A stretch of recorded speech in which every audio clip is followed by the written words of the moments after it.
Fala pessoal, tudo tranquilo? Primeiramente, sejam muito bem-vindos ao meu vídeo e peço que se acomodem na cadeira, no sofá, aonde for, porque lá vem história boa por aí, beleza? Bom, no vídeo de hoje nós vamos aprender um pouco o que foi a experiência histórica do chamado período pré-colonial no Brasil, que foi de 1500 até 1530. Bem, para os mais atentos ou familiarizados com o estudo do nosso passado, essa data de 1500 indica algo que não é novidade, pois é nela que mora o fato inaugural da história do Brasil, já que o chamado descobrimento data exatamente desse ano, dando a entender que 1500 representa o início de tudo que diz respeito ao Brasil. Porém, essa interpretação de que a história do Brasil começa, entre aspas, em 1500, com a invasão dos portugueses nessa porção de terras aqui na América do Sul, é bastante problemática. Ela é eurocêntrica e precisa ser questionada para que possamos fazer justiça, justamente em cima do que essa narrativa ataca, que é a invisibilização das experiências do passado e do processo histórico dos povos originários. Pessoal, é importante dizer que a história do que hoje se chama Brasil começa muito antes de 1500, pois nessa terra já habitavam diversas etnias e nações indígenas centenárias. Só que na maioria desses povos, a prática da escrita como registro não era uma tradição cultural comum, o que faz com que as heranças materiais que poderiam nos servir de fonte histórica sejam reduzidas, e ainda os outros tipos de vestígios que poderiam ser levados em conta não foram contemplados pelos colonizadores.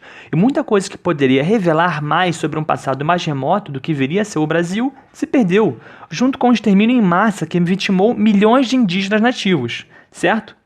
Então, seja por etnocentrismo violento ou supervalorização do modelo europeu de se produzir conhecimento, estabeleceu-se o ano de 1500 como marco do início da história do Brasil, e que nós validaríamos posteriormente, uma vez que somos herdeiros desses colonizadores que iniciaram esse processo.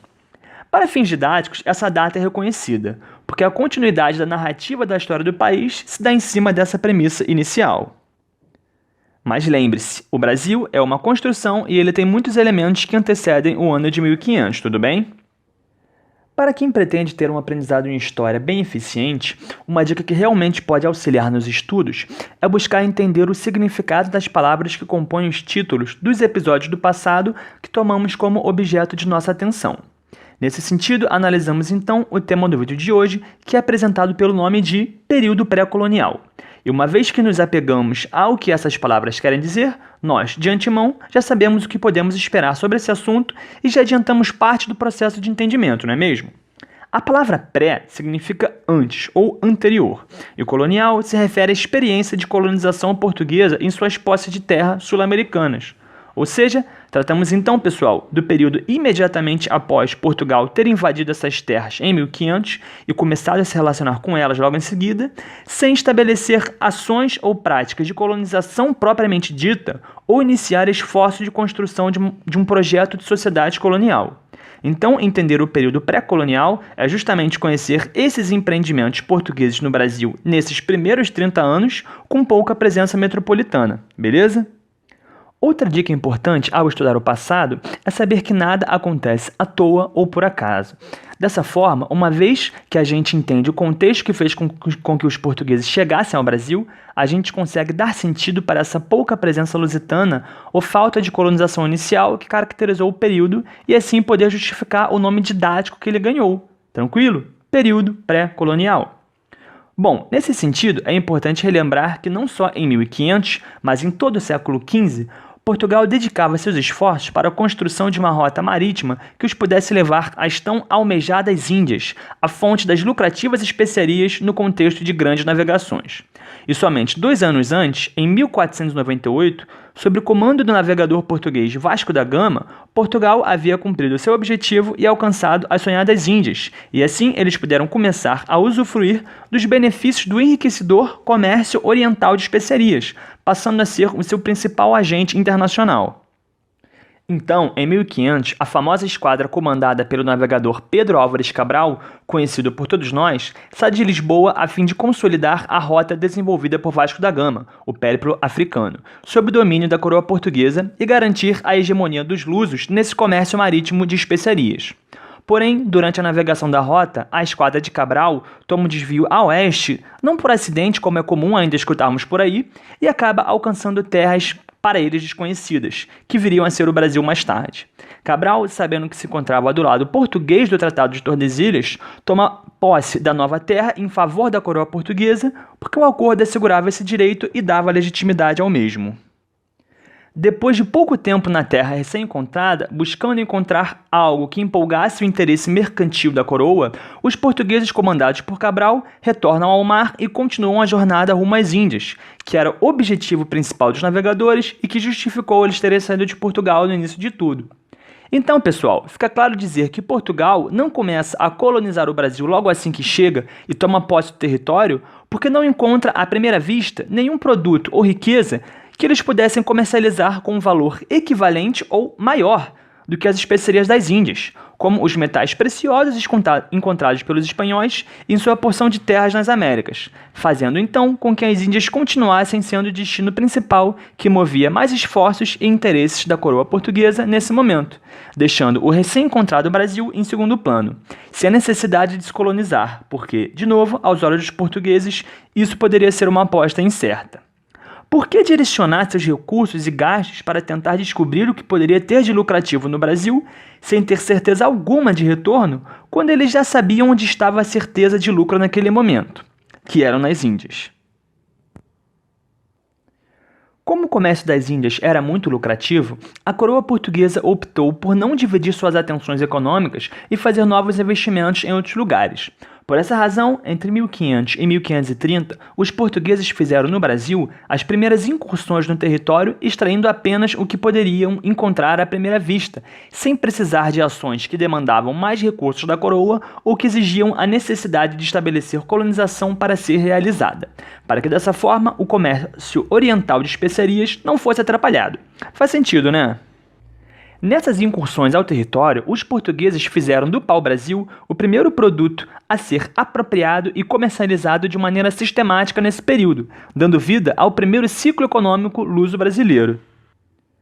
Mas por que o pau-brasil, pessoal? Bom, para começar, o pau-brasil é uma árvore que tem um tronco avermelhado, de onde se retirava uma substância conhecida como brasileína, um corante extraído da madeira que era usado como matéria-prima para a fabricação de tintas, principalmente para tingir tecidos e alimentar a rica manufatura têxtil europeia. Essa substância era uma velha conhecida dos europeus, pois era adquirida por eles no Oriente. Mas os portugueses enxergaram a possibilidade de vender, nessa situação, esse equivalente brasileiro e somar altos lucros para complementar as grandes quantidades de riqueza que vinham da fatia do comércio de especiarias do Oriente. E além da tinta, a madeira dessa árvore era de uma resistência notável, que antes era utilizada pelos indígenas para a fabricação de arco e flecha, por exemplo, mas que depois passou a ser utilizada para fabricar móveis de luxo, instrumentos musicais e embarcações de qualidade. Ou seja, era uma riqueza que se mostrou economicamente viável aos interesses mercantis e imediatos dos portugueses e por isso passou a ser o produto explorado por eles nesse primeiro momento anterior à colonização.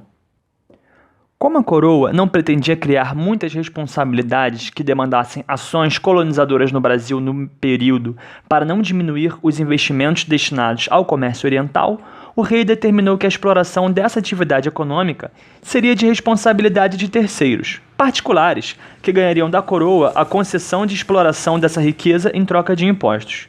Fernão de Noronha foi o primeiro deles, por exemplo. Essa economia de pau-brasil era essencialmente extrativista. Os portugueses tiravam da terra as toras da árvore e transportavam até os compartimentos de carga das navegações. Mas pessoal, vamos lá. Quando eu falo os portugueses tiravam as toras da terra, não era bem assim, pois não eram eles que colocavam a mão na massa diretamente. A mão de obra por trás da realização dessa atividade econômica era indígena. O contato inicial dos portugueses com os povos originários foi movido por interesses de ganho imediatista e fez com que eles estabelecessem um mecanismo de exploração que permitiu eles controlarem os nativos sem a necessidade de configurar um sistema de escravidão, pelo menos não nesse momento, já que eles não tinham a intenção de estabelecer uma colônia ali por enquanto. Então, o escambo foi o meio utilizado pelos portugueses para que eles pudessem explorar o pau-brasil. Para relembrar, escambo é uma prática comercial em que produtos são trocados diretamente sem a utilização de moeda e que os dois lados buscam garantir seus interesses. Nesse contexto do período pré-colonial, os portugueses ofereciam produtos que não faziam parte da cultura dos povos nativos e que por isso eles se mostraram interessados em obter, como espelhos, pedaços de pano, objetos de metal, em troca de trabalho para a extração das toras de pau-brasil, seu transporte e ainda o seu armazenamento. Mas galera, não podemos aqui tomar os indígenas como inocentes ou estúpidos por terem aceitado esse acordo desvantajoso, porque eles também viram ganhos em obter aqueles produtos.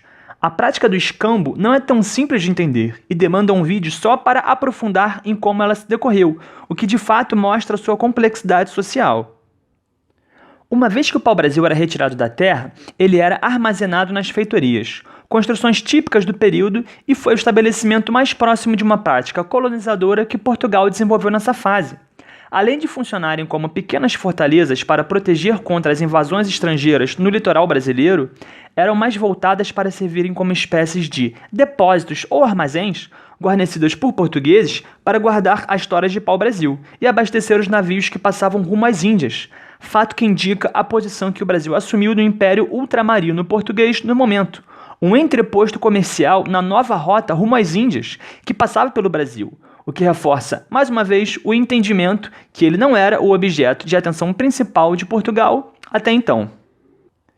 Vamos lá, gente. Outra questão importante envolvendo essa experiência da fase pré-colonial brasileira foi o envio de expedições portuguesas a fim de explorar as terras recém-encontradas. No momento, o Brasil era o plano B porque as Índias davam mais garantia de lucro, não foi isso que a gente viu? O problema é que os portugueses não podiam assegurar com certeza que sua hegemonia no comércio de especiarias duraria para sempre. Então, passou a ser necessário que eles investigassem minimamente o que o Brasil poderia oferecer de interessante economicamente a longo prazo. Dessa maneira, a coroa organizou algumas expedições com a finalidade de explorar geograficamente o território que até então era bem desconhecido pelos portugueses. Expedições de navegadores percorreram o litoral em busca de riquezas e informações geográficas sobre as terras.